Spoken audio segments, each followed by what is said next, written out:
quetzales el día de hoy para comprar una nueva máquina, por supuesto que él está muy interesado en saber cuánto tiempo va a tener que pasar para recuperar el valor de esa inversión, es decir, cuánto tiempo va a recuperar, cuánto tiempo va a pasar, perdón, para recuperar sus 500,000 quetzales que le costaría la máquina.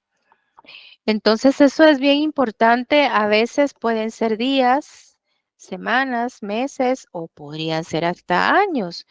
Y créanme que es un factor muy determinante también para tomar la decisión, porque a veces uno hace el análisis y uno se da cuenta de que el valor a desembolsar para adquirir el activo fijo, pues se va a recuperar muy rápido. Tal vez es cuestión de 3 meses. En 3 meses se van a recuperar los 500,000 quetzales que se invirtieron en adquirir la máquina. Pues eso le puede parecer muy bien al propietario. Puede ser un tiempo aceptable para él. Y entonces eso también puede como que decidirnos a adquirir la máquina o que él se decida, mejor dicho, a adquirir la máquina. Pero si por el contrario se determina que van a pasar muchos meses o tal vez años, a veces hacemos análisis en los cuales no alcanzan los 5 años de vida útil que tiene la máquina o que va a tener la máquina, no son suficientes.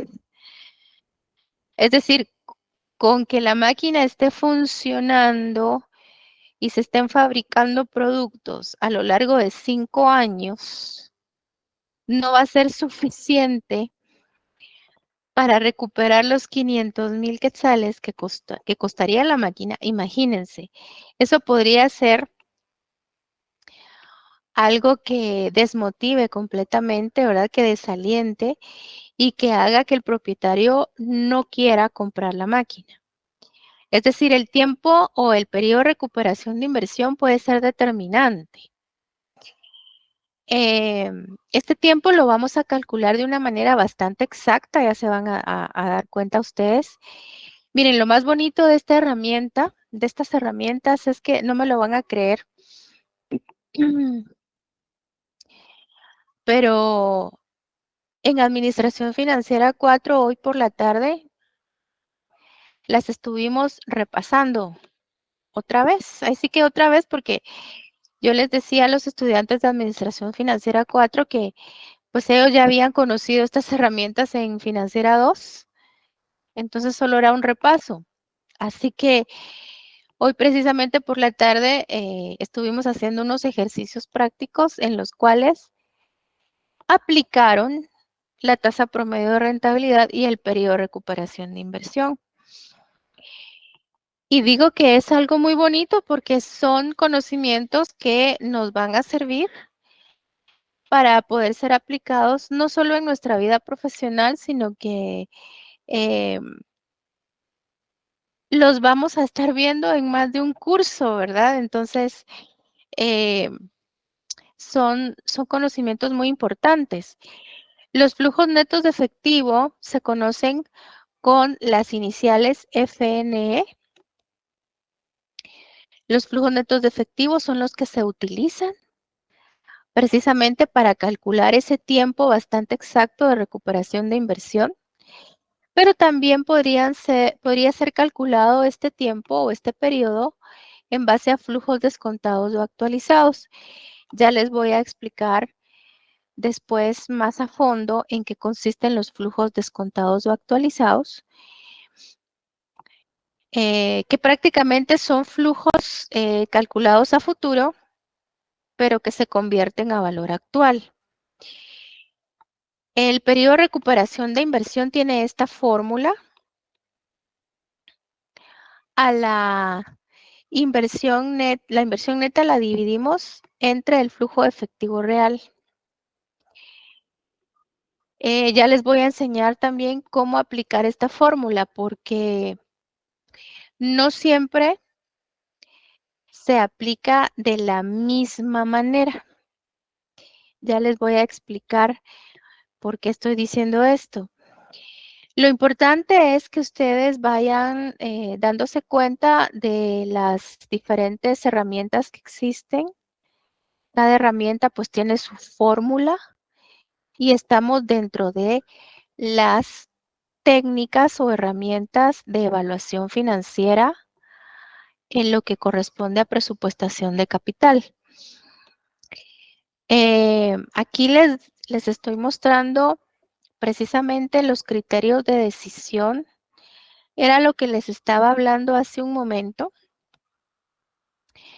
Si, por ejemplo, el periodo de recuperación que calculamos es menor que el periodo máximo aceptable por el propietario o por el inversionista, entonces el proyecto de adquisición de nueva maquinaria se acepta, se recomienda realizarlo.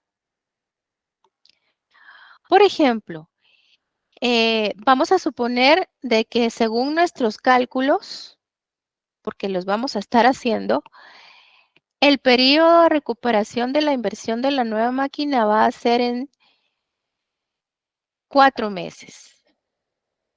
Y tal vez el periodo máximo aceptable para el propietario de la empresa, pues es de 8 meses, por decir algo. Entonces, 4 meses es menor que 8 meses, entonces eso significa de que es un periodo de recuperación de inversión aceptable para el propietario. Ahora, si el periodo de recuperación de la inversión fuera mayor que el periodo máximo aceptable por el propietario de la empresa, entonces el proyecto de adquisición de nueva maquinaria habría que rechazarlo. Por ejemplo, según nuestros cálculos, resulta que hasta un tercer año de, de que está en funcionamiento la máquina, se logra recuperar la inversión realizada en ella. Y tal vez, como les mencionaba hace un momento, el propietario de la empresa quiere que se recupere en un tiempo máximo de 8 meses. Entonces, imagínense, de 8 meses a 3 años, pues definitivamente el propietario va a decir, no me interesa el proyecto, es demasiado tiempo para recuperar mi inversión, entonces podría que se rechace, ¿verdad? Esas serían las técnicas de evaluación financiera, las que les acabo de mencionar, las no elaboradas o no sofisticadas, dicen algunas personas. Pero no nos vamos a quedar hasta ahí. También vamos a ver las técnicas de evaluación elaboradas o sofisticadas, como les llaman algunas personas, y estas ya corresponden a una evaluación económica. Entonces, la evaluación económica sí es una evaluación en la que vamos a tomar en cuenta de que lamentablemente el dinero sufre cambios en su valor a través del tiempo. Entonces, vamos a comenzar acá hablando de lo que es la tasa de descuento, también llamada tasa de actualización o tasa de rentabilidad mínima aceptada. Precisamente estas letras que vemos acá, que dice TREMA, esto significa tasa de rentabilidad mínima aceptada. Esta trema es muy utilizada dentro de la evaluación económica de presupuesto de capital, porque es como que lo que nos va a dar la pauta con respecto a si conviene o no realizar una adquisición de activos fijos. Esta trema nosotros acostumbramos a compararla con otras tasas, con otros resultados y entonces determinar así la conveniencia de la adquisición de la máquina. Miren, la verdad es que es como que el análisis sobre la adquisición de activos fijos tuviera que pasar por varias etapas o por varios filtros, podríamos decirlo así. Entonces, el primer filtro sería la evaluación financiera. Si los resultados salen muy bien, si supera la evaluación financiera, es decir, de hecho, la evaluación financiera de por sí es como una prueba de fuego y me refiero a la tasa promedio de rentabilidad, a el periodo de recuperación de inversión. Eso de por sí es una prueba de fuego, haciendo un análisis con respecto a la conveniencia de adquisición de activos fijos.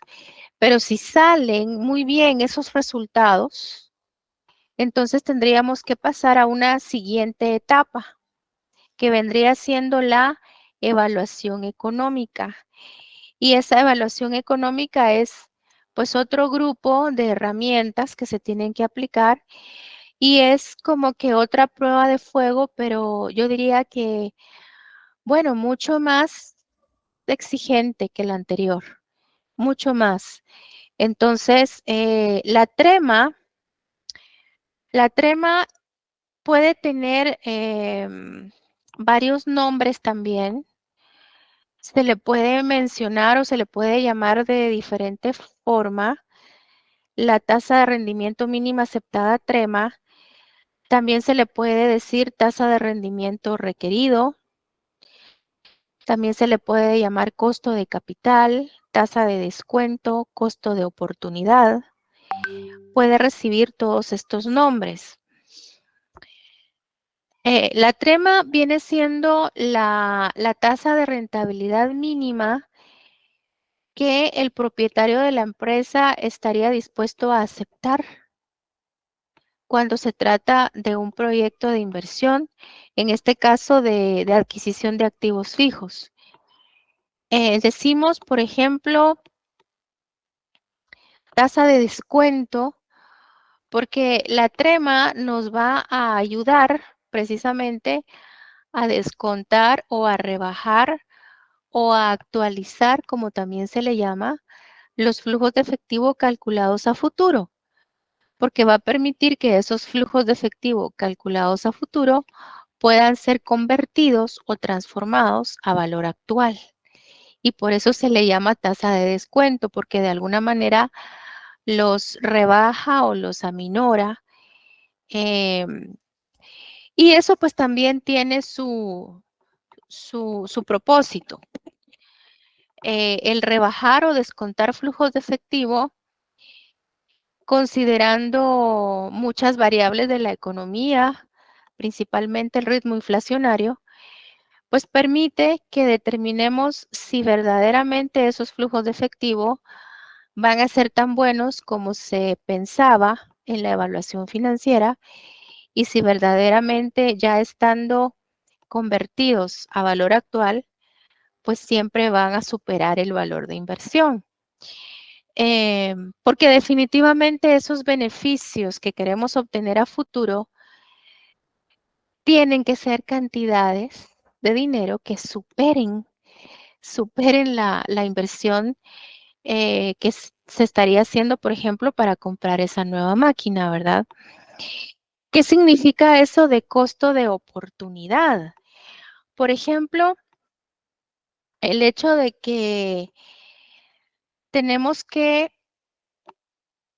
invertir adquiriendo una máquina, eh, el que seleccionemos esa opción de inversión, pues realmente es un costo de oportunidad en el sentido de que estamos no permitiéndonos invertir en otra cosa o invertir en adquirir otro tipo de activo fijo, ¿verdad?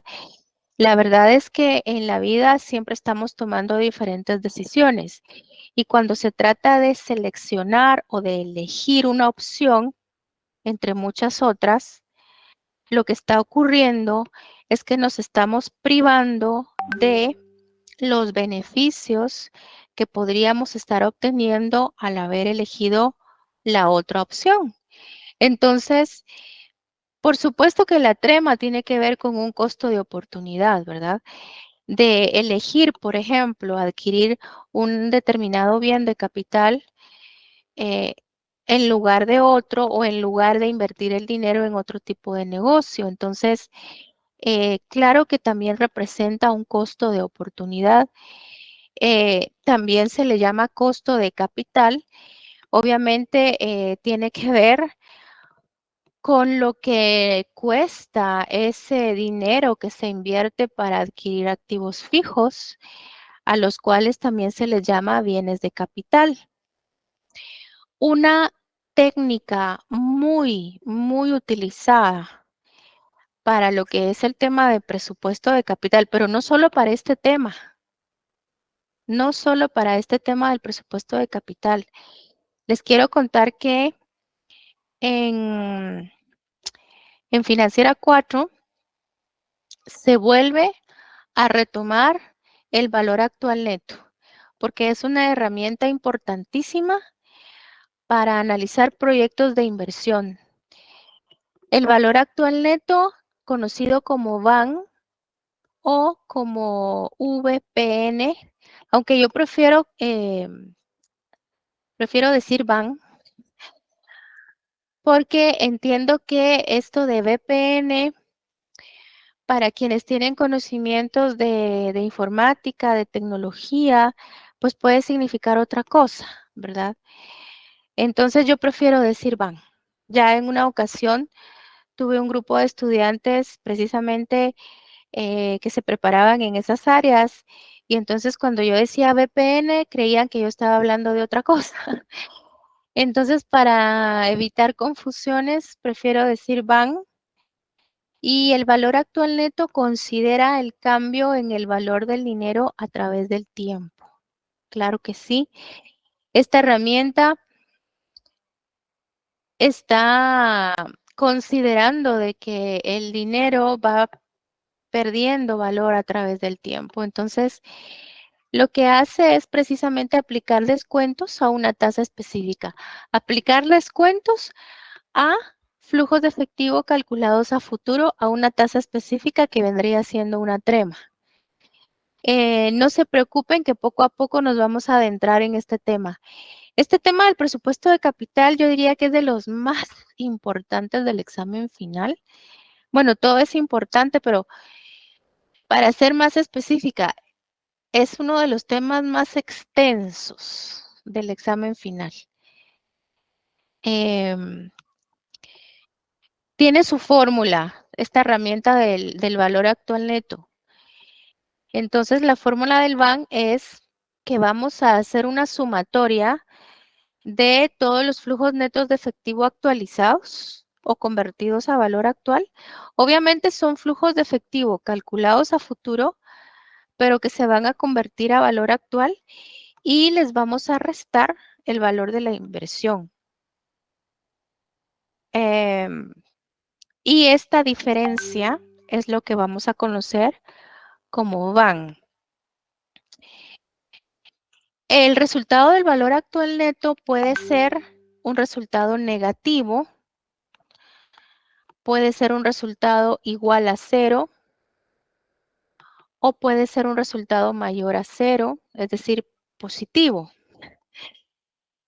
Cuando el VAN es menor que 0, es negativo.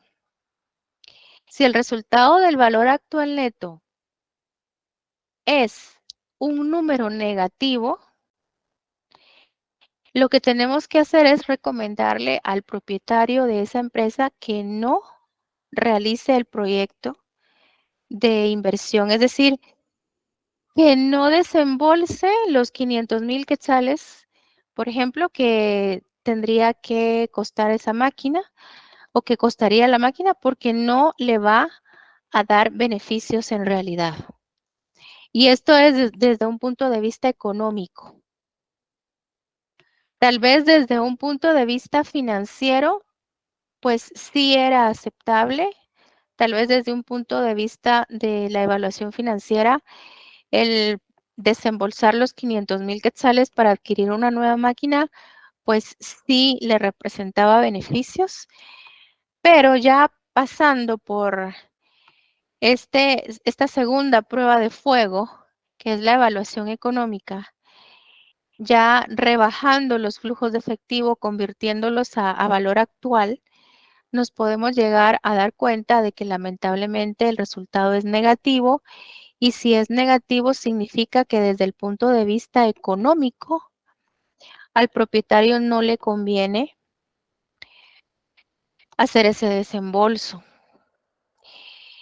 Y digo desde un punto de vista económico porque para poder determinar una trema, que es lo que vamos a estar usando mucho dentro del cálculo del valor actual neto, vamos a usar la trema.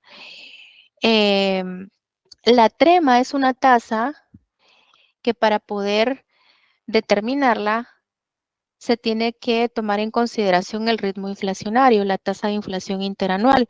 Entonces, sí es un análisis económico el que hacemos, porque estamos hablando de que sí estamos tomando en cuenta de que hay una inflación, de que estamos inmersos en un sistema inflacionario y de que lamentablemente los precios de los bienes pues siempre están en aumento. Y entonces, analizando todo eso, si llegamos a ver un BAN negativo, pues significaría de que el desembolsar ese dinero para adquirir esa máquina no le conviene al propietario. Ahora, si el BAN que obtenemos va a ser un resultado mayor que 0, es decir, positivo, un número positivo, el proyecto se va a aceptar, el proyecto de adquirir esa nueva máquina se va a aceptar porque significaría de que sí es rentable y no solo desde el punto de vista financiero, sino también sería rentable desde el punto de vista económico.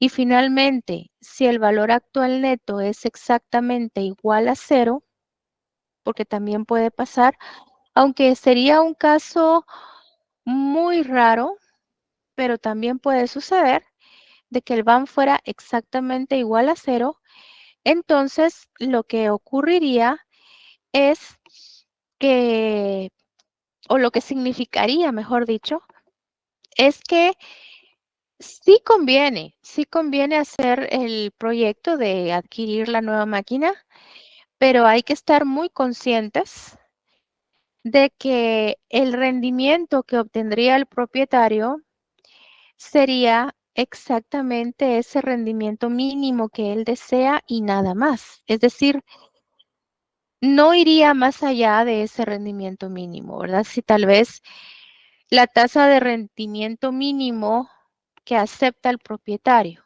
es decir, la trema, fuera, por ejemplo, de un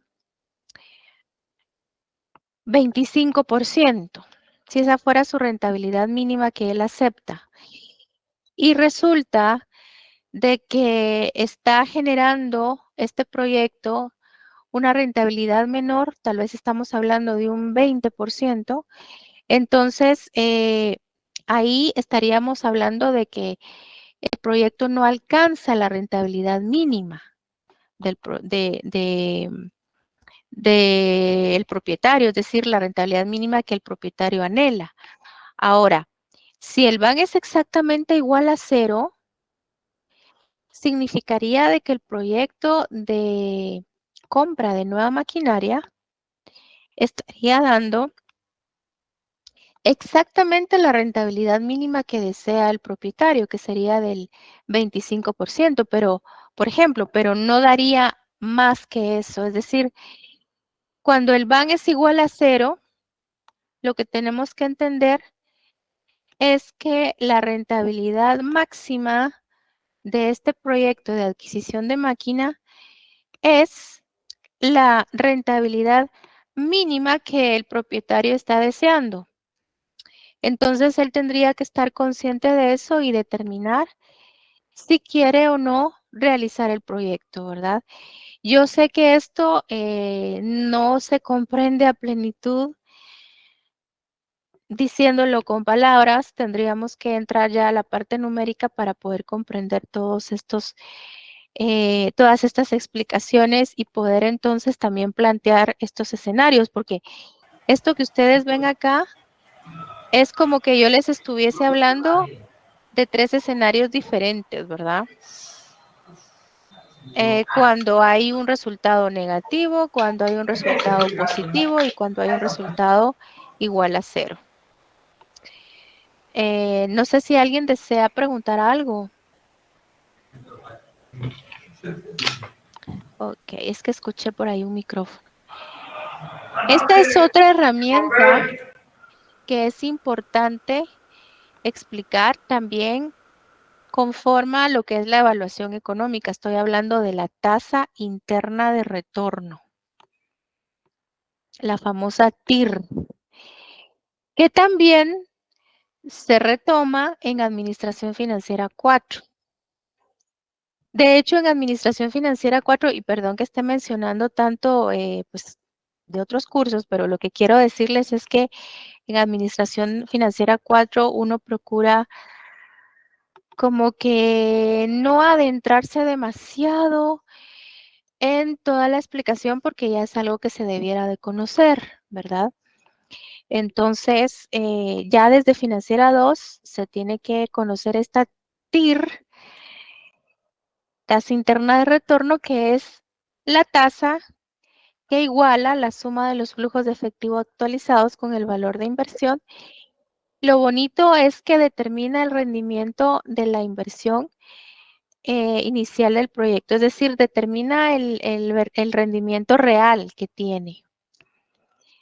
Tal vez la trema que tenemos es de un 25% porque esa es la rentabilidad mínima que aceptamos.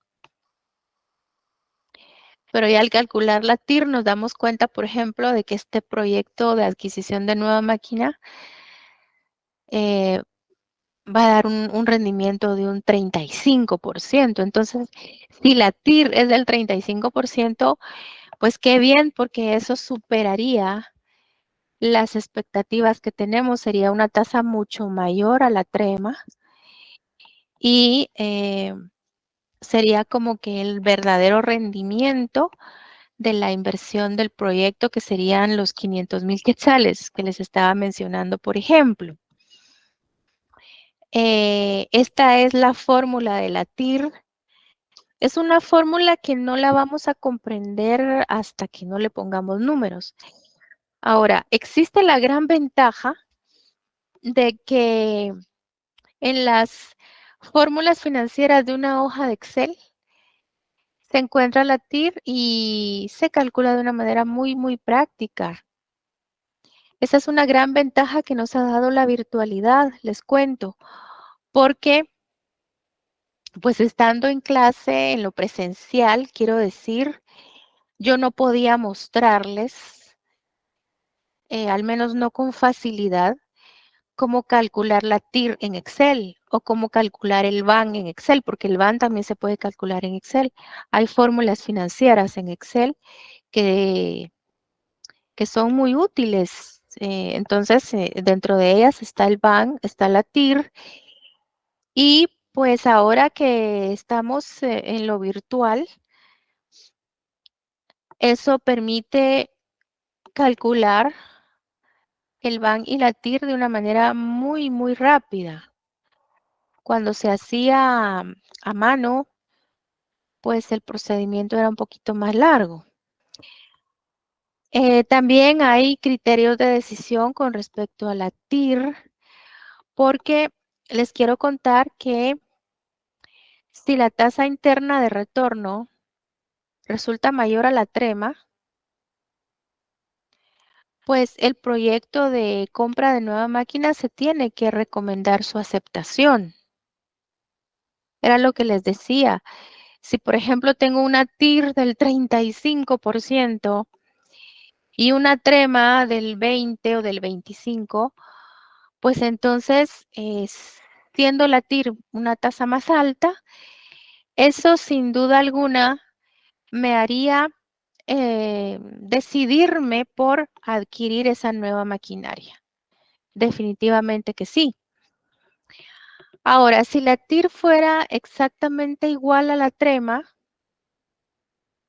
tal vez mi tasa de rentabilidad mínima aceptable es el 25% y cabalmente la TIR me salió en el 25% cuando la calculé, pues era lo que les mencionaba, que allí sí estaríamos obteniendo rentabilidad, pero sería la rentabilidad mínima que el empresario acepta y no más de la rentabilidad mínima. Entonces, si tal vez, por ejemplo, adquirir otra máquina sí me represente una rentabilidad real mucho más alta que la trema, entonces yo podría decidirme mejor por esa otra opción, ¿verdad? Entonces, eso es lo que sucede, que cuando la TIR es exactamente igual a la trema o al costo de capital, pues uno podría decidirse por la realización del proyecto, pero uno tendría que saber de que a lo mejor hay otros proyectos que den una rentabilidad mayor, ¿verdad? No solo la mínima. Entonces, lo importante es que la empresa gane al menos su rendimiento mínimo requerido, porque eso mejora el valor de mercado y la riqueza de los propietarios. Y por último, tenemos el cálculo del índice de rentabilidad o relación beneficio-costo, RBC. Em, Esto, la verdad es que lo pueden encontrar en el capítulo 10. Em, Creo que ya se los había mencionado desde un principio. La relación beneficio-costo o índice de rentabilidad compara el valor actual de los ingresos o entradas futuras con el valor de la inversión inicial. Cuando digo inversión inicial me refiero a lo que se tendría que desembolsar por adquirir ese nuevo activo fijo. Aquí está la fórmula, necesitamos la sumatoria de los flujos de efectivo actualizados y eso tendríamos que dividirlo entre el valor de la inversión inicial. Si las anteriores herramientas han tenido sus criterios de decisión, pues este índice o relación beneficio-costo también tiene sus criterios de decisión. Por ejemplo, si la relación beneficio-costo es mayor que 1, se acepta la realización del proyecto de compra de máquina. Si se dan cuenta, son como varios filtros en realidad. Toda la evaluación económica son prácticamente 3 filtros. Estaría siendo el primero de ellos el valor actual neto, el segundo la TIR y el tercero la relación beneficio-costo. Si la relación beneficio-costo es exactamente igual a 1, se va a aceptar realizar el proyecto, pero siempre queda a criterio del propietario del negocio, porque estaríamos prácticamente, como lo decía también en la herramienta anterior, estaríamos prácticamente solo recibiendo una rentabilidad mínima y que no va más allá, ¿verdad? Ya lo vamos a ver con números. Y la relación beneficio-costo, cuando es menor que 1, es decir, un resultado 0.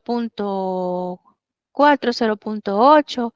Cuando es menor que 1, definitivamente se rechaza la realización de la compra de la maquinaria, porque significaría de que de alguna forma todos esos costos van a superar los beneficios. Entonces, precisamente de eso se trata la relación beneficio-costo, de comparar beneficios y costos. Y si los costos superan los beneficios, pues no tendría sentido para nosotros el realizar esta compra de nueva maquinaria. Yo les pido una disculpa de que fue una presentación un poco extensa, pero bueno, era necesario explicarlo para que ya tengamos un panorama de lo que nos espera con este tema. Ahora, yo no puedo comenzar el tema de la presupuestación de capital si no les hago un recordatorio, si no les doy una explicación de lo que son los diferentes métodos de depreciaciones, porque está inmerso el tema de las depreciaciones dentro de la presupuestación de capital. Yo les mencionaba de que la presupuestación de capital tiene que ver con activos fijos, con la adquisición de activos fijos, con decidirnos sobre la conveniencia de adquirir nuevos activos fijos, y eso tiene que ver obviamente con las depreciaciones, ¿verdad? Entonces, vamos a pasar al tema de las depreciaciones de los diferentes métodos de depreciaciones que existen, porque hasta la fecha estoy segura de que ustedes han conocido únicamente la aplicación de los porcentajes legales, pero hay otros métodos que vamos a estar conociendo. Vamos a ver. Creo que no me da más. Quería ampliar más, pero no me da. Entonces vamos a estar trabajando con este ejemplo de aplicación de diversos métodos de depreciación. Son, vamos a ver, 5 métodos de depreciación. Y después de conocer estos 5 métodos de depreciación, ya entraremos de lleno a ejercicios de presupuestación de capital. Ya con la tranquilidad de que ustedes conocen todos los métodos de depreciación, entonces no importa cuál método les pidan aplicar, porque ya ustedes conocerían los 5 métodos. Entonces ya empezaríamos de lleno con la aplicación de las herramientas de la evaluación financiera y las herramientas de la evaluación económica. Entonces vamos a comenzar con este ejemplo. Se los voy a estar compartiendo también. Dice que la empresa El Descanso S.A. se dedica a la fabricación de cómodos muebles y para ello necesita comprar nueva maquinaria considerándole una vida útil de 5 años con un valor de 300,000 quetzales y gastos de instalación de 11,000 quetzales. Se estima un valor residual igual al 5% del costo total. Su capacidad de producción total, es decir, la capacidad de producción de la máquina, es de 8,000 unidades o bien 60,000 horas de funcionamiento. Se nos pide determinar la depreciación por los diferentes métodos. ¿Cuáles son estos métodos? En primer lugar, la línea recta. En segundo lugar, la suma de los números dígitos. El tercer método es el de las unidades producidas. Cuando se trata del método de unidades producidas, nos tienen que informar a como dé lugar la cantidad de unidades que estaría produciendo la máquina cada año. Esa información no puede faltar cuando nos piden aplicar el método de las unidades producidas. Por ejemplo, aquí dice que bajo el supuesto de producir 1.900 unidades el año 1, 1.700 unidades el año 2, 1.500 unidades el año 3, 1.400 unidades el año 4 y 1.500 unidades el año 5. O sea que realmente acá podríamos decir que hasta tenemos un presupuesto de producción anual con respecto a esto de que haya una solicitud de aplicación del método de las unidades producidas. Entonces, si ustedes toman su calculadora y me hacen el favor de sumar 1.900 más 1.700 más 1.500 más 1.400 más 1.500, ¿cuál será el total de unidades a producir a lo largo de los 5 años? 8.000. 8.000 unidades. 8.000 unidades, muchas gracias. Entonces, cabalmente son las que están acá mencionadas cuando dice que su capacidad de producción total es de 8.000 unidades. O sea que sí tiene sentido porque la máquina entonces no podría producir más allá de las 8.000 unidades que se tiene establecido. De hecho, pues en las especificaciones que traiga la máquina o que nos informe el vendedor de la máquina, tendría que decirse claramente de que son 8.000 los productos o las piezas que esta máquina podría estar fabricando a lo largo de su vida útil. Entonces, nos dicen tal vez hasta 8.000 unidades, esa es la capacidad de producción. Entonces ya en base a eso se tuvo que haber hecho esta distribución o esta planificación de la producción anual. Con respecto al método de las horas trabajadas,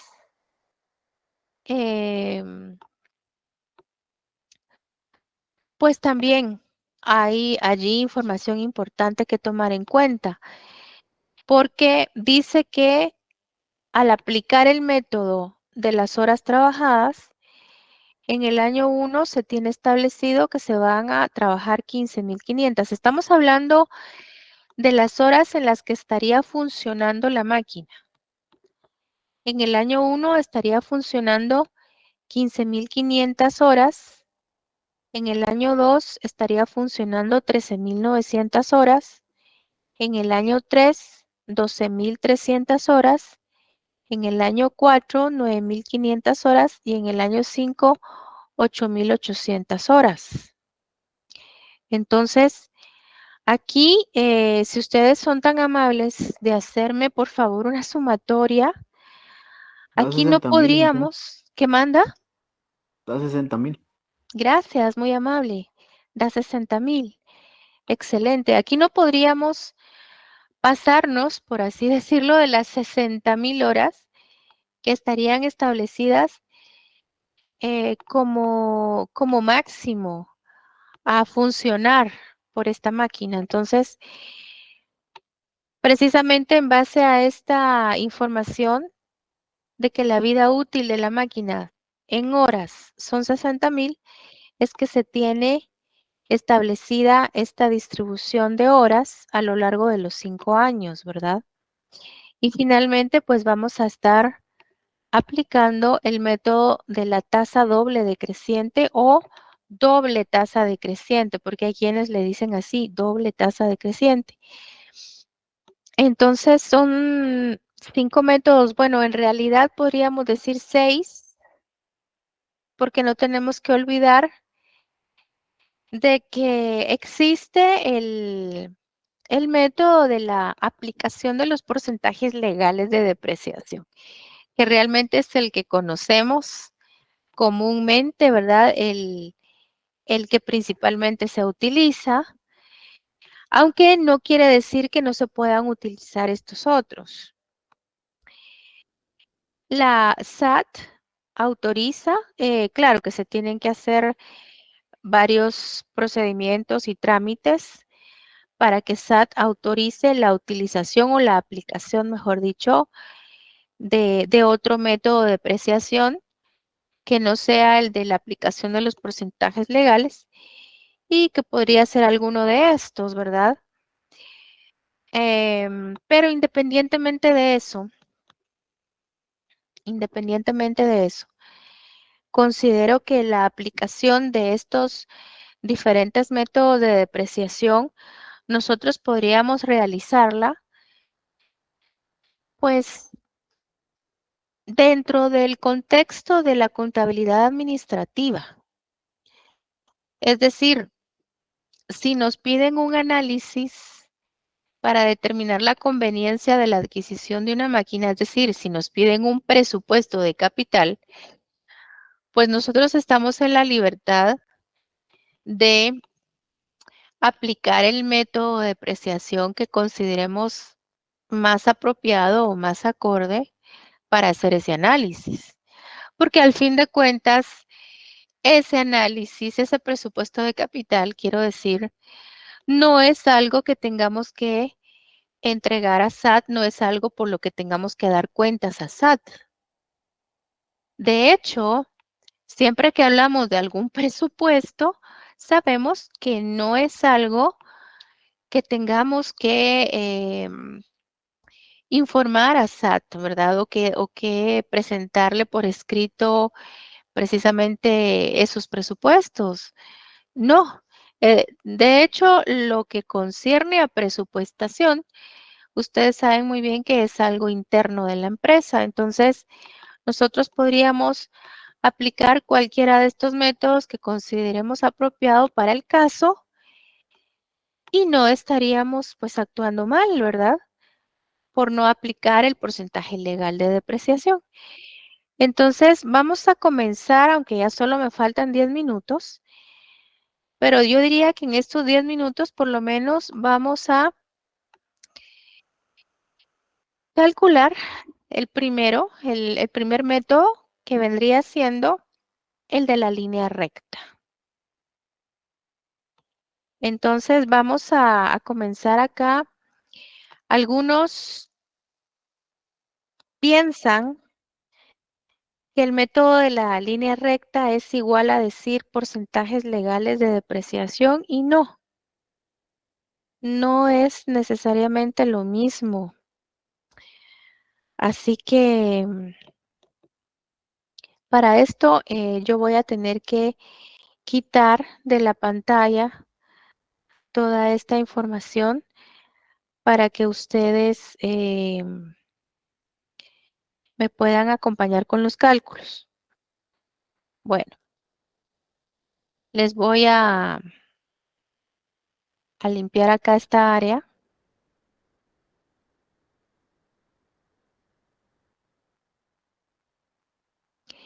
Entonces, les cuento, necesitamos saber cuál es el costo de esa máquina que se desea adquirir. El costo de la nueva máquina sería de 300,000 quetzales. Así lo dice la información que está aquí arriba, que ya se las voy a trasladar. Perdón que no se las había mandado con anticipación. Si se molestan, tienen toda la razón, porque se las tendría que haber compartido antes. Bueno, los 300,000 quetzales es solo el costo de la máquina, pero para poder instalar la máquina en la empresa, se tienen que desembolsar 11,000 quetzales. Así que no es solo de comprarla y ya, la tienen que instalar. Y eso cuesta 11,000 quetzales. Entonces, la ley permite, bueno, y realmente no es que estemos pensando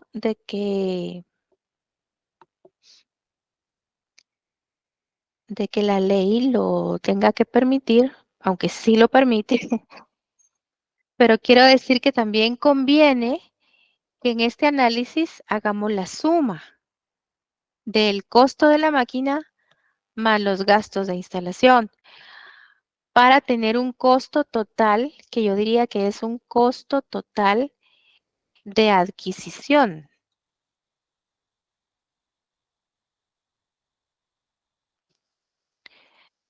Fíjense que esto es interesante porque los 11,000 quetzales de instalación de la máquina los podemos entonces agregar al valor de la máquina y entonces tener un gran total de costo de adquisición de 311,000 quetzales. Ahora bien, nos están indicando de que tenemos que considerar un valor residual del 5%.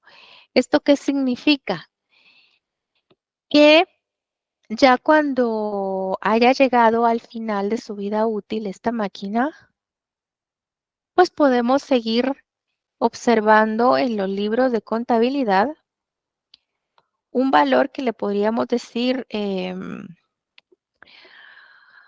un valor simbólico, porque obviamente ya estaría completamente depreciada, ya no valdría nada en teoría, pero va a conservar un valor al que le llamamos valor residual, pues por aquello de que se nos ocurra quizás negociarla, venderla. Entonces, ese valor simbólico que va a tener cuando termine su vida útil va a ser de 15,550 quetzales. O sea que después de toda esa vida útil, lo que va a estar apareciendo en el balance general, ya como el valor del activo fijo neto, ¿verdad? Ya habiéndole restado toda su depreciación acumulada, sería de 15,550 quetzales. Y ese valor simbólico estaría presente pues todo el tiempo, ahí sí que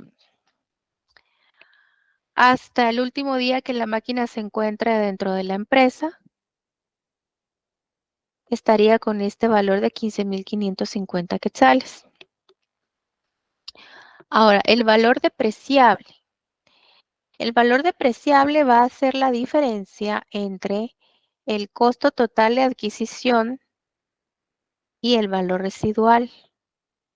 Esto significa que para poder hacer los cálculos de la depreciación de la máquina, vamos a tener que trabajar sobre una base de 295,450 quetzales. Esa va a ser nuestra base de cálculo para poder determinar la depreciación. Que de hecho, pues acá en este renglón número 12 es en donde vamos a determinar ese valor de depreciación anual. Como es el método de la línea recta, lo que tenemos que hacer es tomar este valor depreciable y dividirlo entre 5 años. Estamos hablando en este caso de 59,090 quetzales. El método de la línea recta se basa en que tenemos que considerar los años de vida útil que el vendedor o el fabricante de la máquina está pues mencionando, ya sea dentro de las especificaciones que traiga la máquina por escrito o al momento de que hablemos con el vendedor, él tiene que tener información con respecto a los años de vida útil de la máquina. Entonces, por ejemplo, la vida útil de la máquina puede ser de 5 años, puede ser de 8 años, puede ser de 10 años, puede ser solo de 4 años. Ese dato es el que tenemos que tomar para hacer la división. Entonces aquí no se trata de que porque en la ley del ISR se nos menciona que el porcentaje legal de depreciación es el 20%, y entonces eso significa que todas las máquinas solo pueden tener una vida útil de hasta 5 años. Bueno, si hablamos de la aplicación del porcentaje legal de depreciación, pues sí, sabemos que a todas las máquinas habría que aplicarles el 20% de depreciación anual. Pero este no es el método de aplicación de porcentaje legal. Este es el método de la línea recta y tenemos que respetar los años de vida útil que se nos informen por parte del fabricante o del vendedor. Entonces, pueden ser 3, 4, 5, 6, 8 años, 10 años, y eso es lo que tenemos que tomar en consideración. Si fueran, por ejemplo, 8 años, pues entonces habría que dividir entre 8. Y entonces la depreciación anual sería de 36.931.25 si fueran 8 años. Pero resulta de que esta máquina pues tiene una vida útil de 5 años. Y por eso decimos que son 59.090 quetzales de depreciación anual. Bueno, lo voy a dejar hasta acá. Y primeramente Dios, nos reunimos el próximo martes. Me parece que el martes no hay exámenes, ¿verdad? Me refiero de sexto semestre. Así que tengan